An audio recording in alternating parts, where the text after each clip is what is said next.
Hey there, curious minds. Welcome to The Power of Knowledge, where tech isn't intimidating, it's empowering. Computers can feel like these little magic boxes, right? Sometimes they work like a charm, and other times they just totally flop on you. Today, let's dive in and figure it all out together. Whether you're brand new to computers or just want to understand what's really going on under the hood, this video is your launch pad.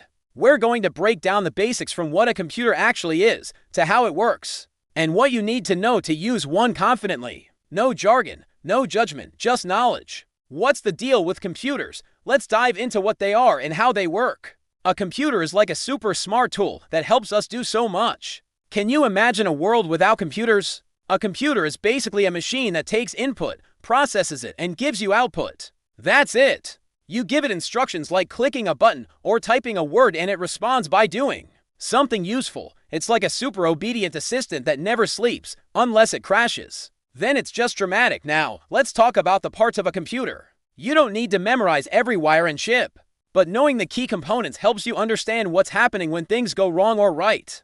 First up, the CPU, or Central Processing Unit. Think of it as the brain. It handles all the instructions and calculations. If your computer feels slow, the CPU might be working overtime or just needs a vacation. Next, RAM, or Random Access Memory. This is your short-term memory. RAM helps your computer juggle multiple tasks at once. More RAM means smoother multitasking.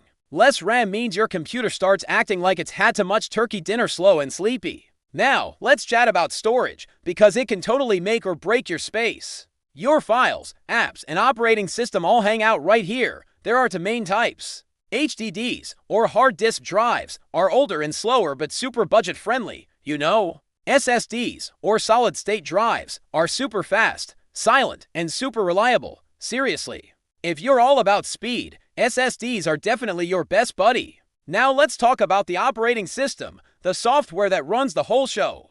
Most people use Windows, MacOS, or Chrome OS. It's the interface between you and the machine. It's what lets you click, drag, type, and open cat videos. Speaking of videos, let's not forget the graphics card. If you're gaming, editing videos, or doing anything visual heavy, this little beast handles the visuals for basic use. The built-in graphics are fine. For more power, you'll want a dedicated card. Okay, so now you know what's inside the box, but how do you actually use a computer? Let's start with the desktop. It's like your digital workspace. You'll see icons for apps, folders, and files. Double-click to open. Right-click for options. And if you ever feel lost, just remember, the Start menu or Apple menu is your best friend. Want to open a program? Click the icon. Want to search for something? Use the search bar. Want to shut it all down and walk away dramatically? Hit the power button, but save your work first. Always save your work. Trust me. Now let's talk about files and folders. Think of folders like digital filing cabinets. You can create folders to organize your documents, pictures, music, whatever you want. Drag and drop files into them. Rename them. Move them around. It's your digital kingdom. And yes, you can delete things. But here's a tip. Deleted files go to the recycle bin or trash. They're not gone until you empty it. So if you accidentally delete your masterpiece, don't panic, just check the bin. Let's move on to the internet. Your computer connects to the web through Wi-Fi or Ethernet. Once you're online, you can browse websites, watch videos, send emails, and fall down rabbit holes of random facts. Just remember, not everything online is true, except this video. This video is pure truth. To browse the web, you'll use a browser like Chrome, Edge, Safari, or Firefox. Type in a website address or search for something. Click links to explore. Use tabs to open multiple pages. And if your browser starts acting weird, try closing some tabs, or restarting, or sacrificing a cookie. Just kidding, mostly. Now let's talk about safety.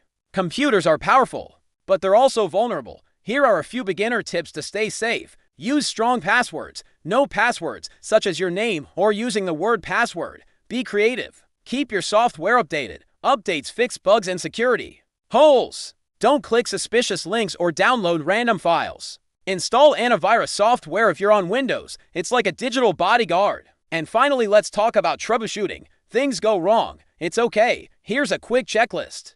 Is it plugged in? Did you restart it? Is there an error message? Can you Google the problem? Most issues have simple fixes, and if not, there's a whole world of forums, videos, and tech support out there. You're never alone. So there you have it, your crash course in computer basics. You now know what a computer is, what's inside it, how to use it, and how to stay safe. You're officially no longer a beginner. You're a tech explorer. If this video helped you, hit that like button, subscribe for more, and drop a comment with the next tech mystery you want solved. Because here at The Power of Knowledge, we don't just learn, we level up. See you in the next video.